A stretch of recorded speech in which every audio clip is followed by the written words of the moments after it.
Good morning. Today we'll be going over one of my favorite maneuvers. I thoroughly enjoy this one.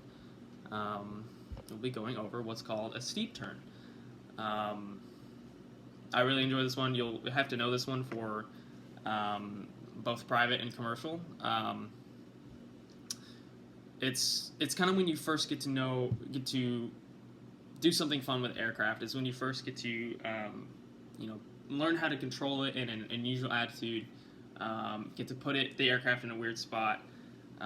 You'll first it's like your first experience really with G forces, like actually feeling it, and kind of seeing the aircraft like one eye, like one eye sees the ground and the other eye sees the sky, which is really cool. So it's just different than any of the other maneuvers that we do in regards to when you do your private. So how we'll go over the maneuver. We'll first just go through it, what you do, how to execute it. Then I'll try to explain the forces and the reasoning behind each step. It's a bit lengthy, so it might go over 10 minutes, but then we'll go over some of my personal tips that helps me when I perform this maneuver, and hopefully get you to visualize it and know what is expected from it. So what a steep turn is? For private, it's 45-degree bank turn. Commercial, it's 50-degree bank.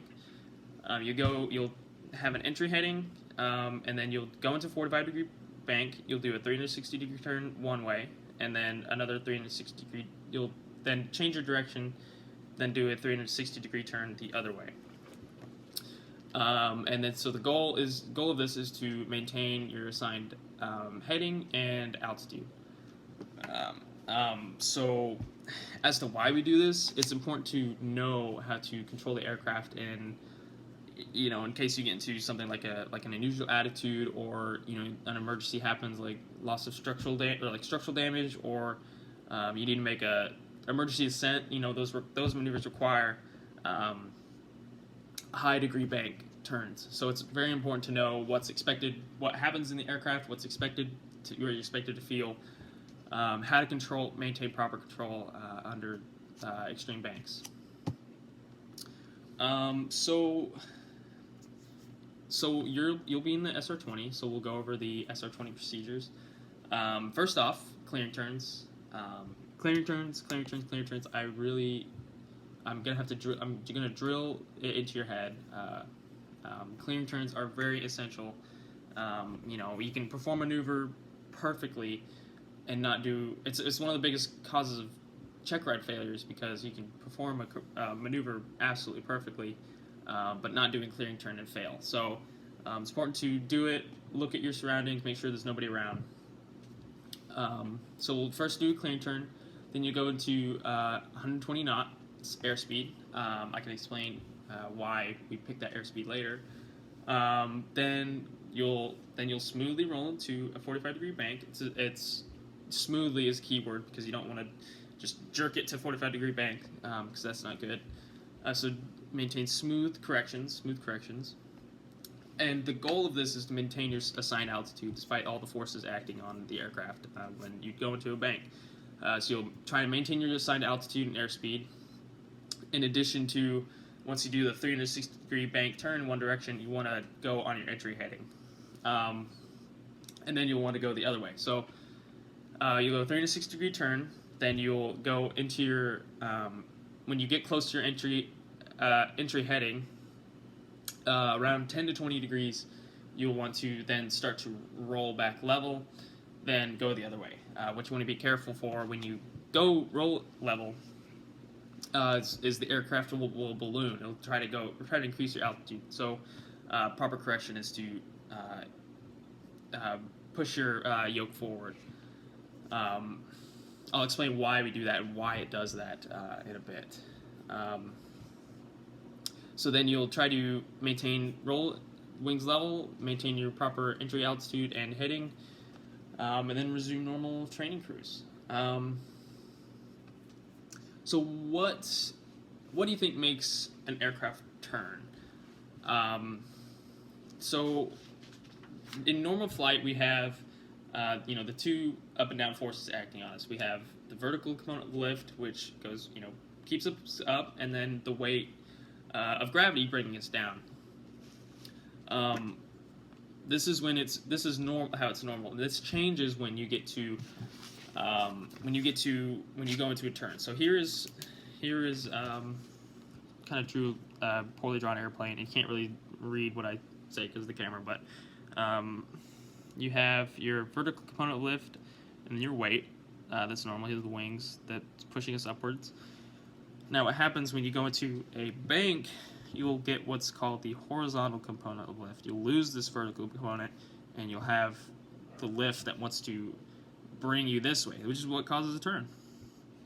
But the effect of this force that pushes us in the direction we want to turn is that in addition to weight, you'll get what's called centrifugal force that puts what's called the load factor on the wings. So in order to maintain altitude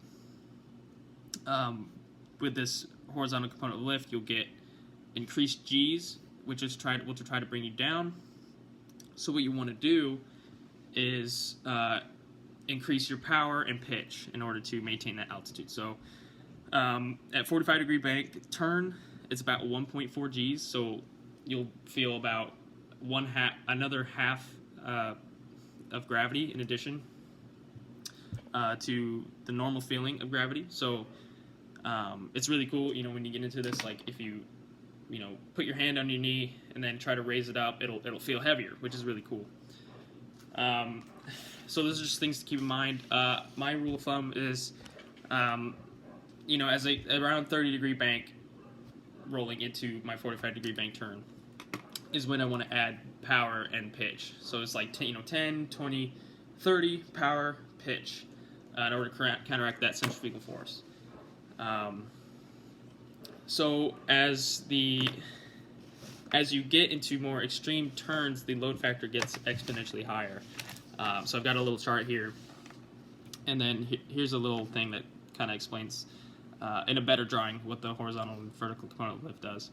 But the load factor, this chart here, at something you want to look out for. At 60 degree bank, it increases to 2 G's, and at 80 degree bank, it gets crazy and goes up to 6 G's. So you don't want to go over that 50 degrees, 45 degrees, 60 degree bank. You don't want to get more than 60 degree bank turn because that load factor gets exponentially higher.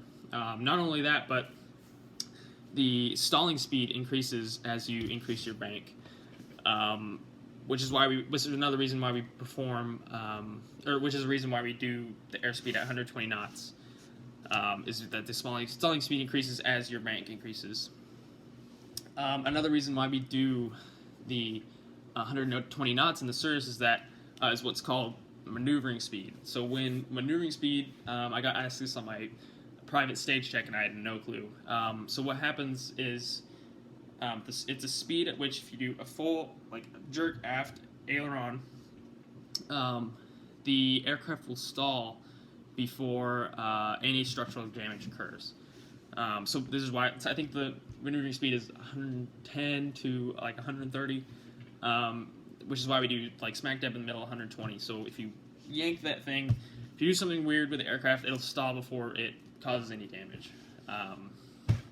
So it's important to know kind of why we do that, and the load factor increases the G-forces on you.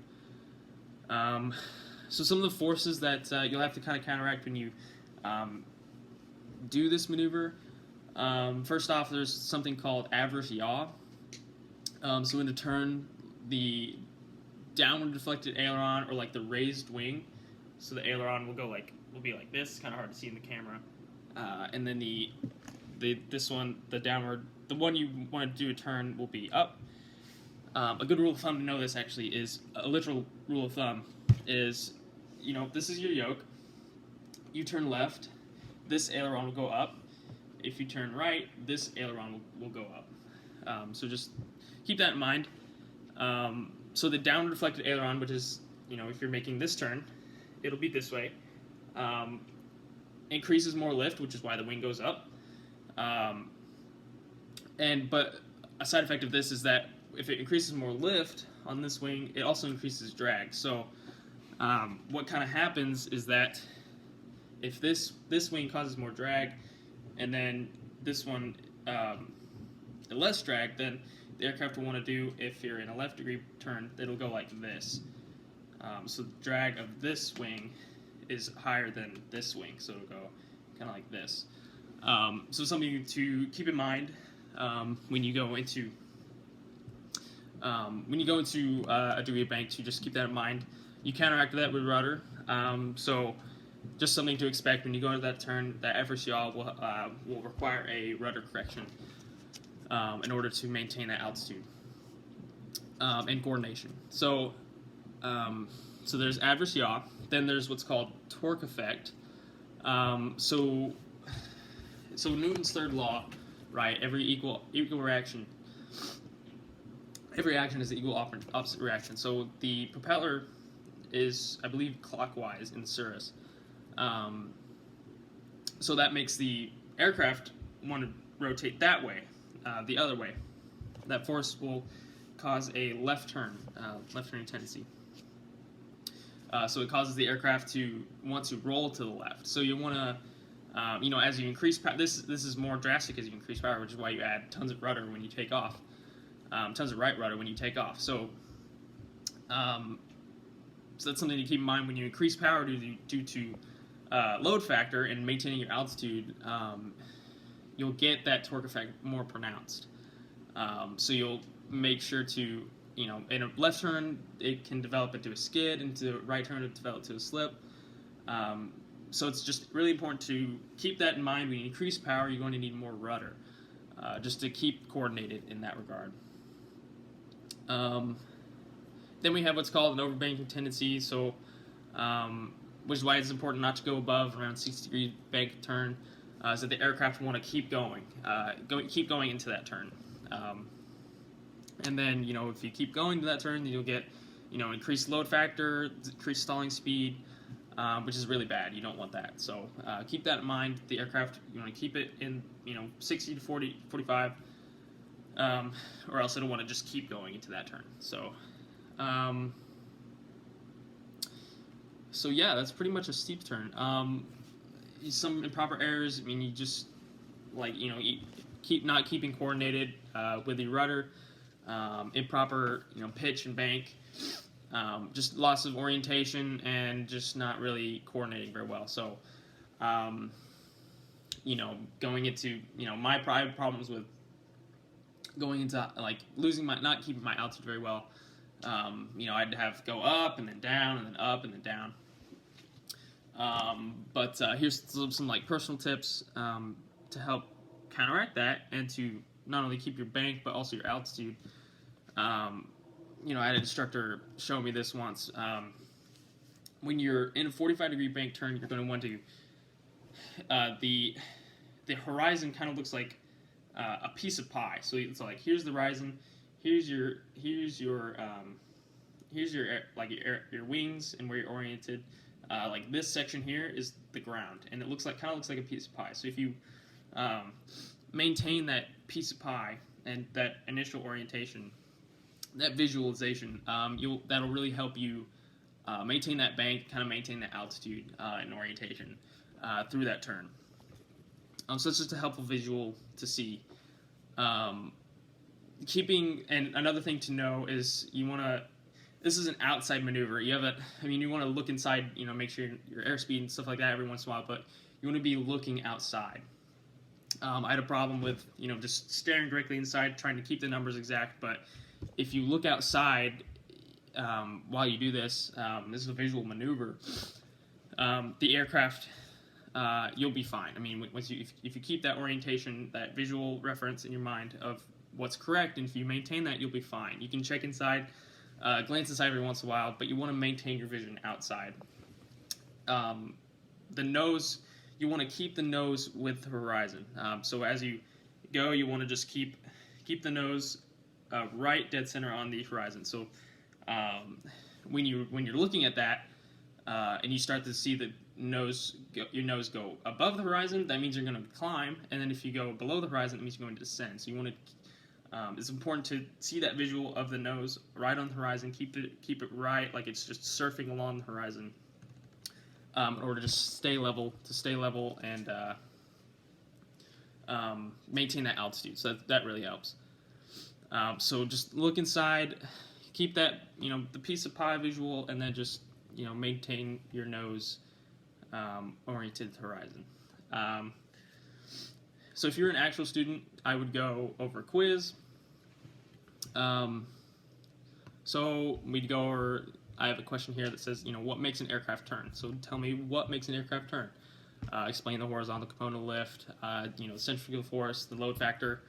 How do we maintain altitude in a steep turn? So that gets into increased power and pitch because of load factor. So I'd want you to know that. Then another question I would have is what is adverse yaw and how do we correct it? So the student would explain adverse yaw and how we correct that, and why it happens in a turn. How do you counteract that? Use rudder. And then finally, why do we practice this maneuver? Why do we do this at all? If they were paying attention, hopefully, they'd say because it keeps your orientation and unusual attitudes and just learning how to control the aircraft better in case of emergencies or anything that happens, really, getting yourself into a steep bank. So I do that quiz. Hopefully they'd answer everything right. They've been paying attention. So then conclusion, steep turns are really, really fun.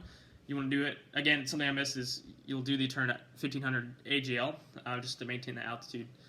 I think, Lafayette area is around 600, 700 feet, so you do it. I'd say just 3,000 is a good rule. It's important that we just know the components of a turn and the forces that act on the aircraft.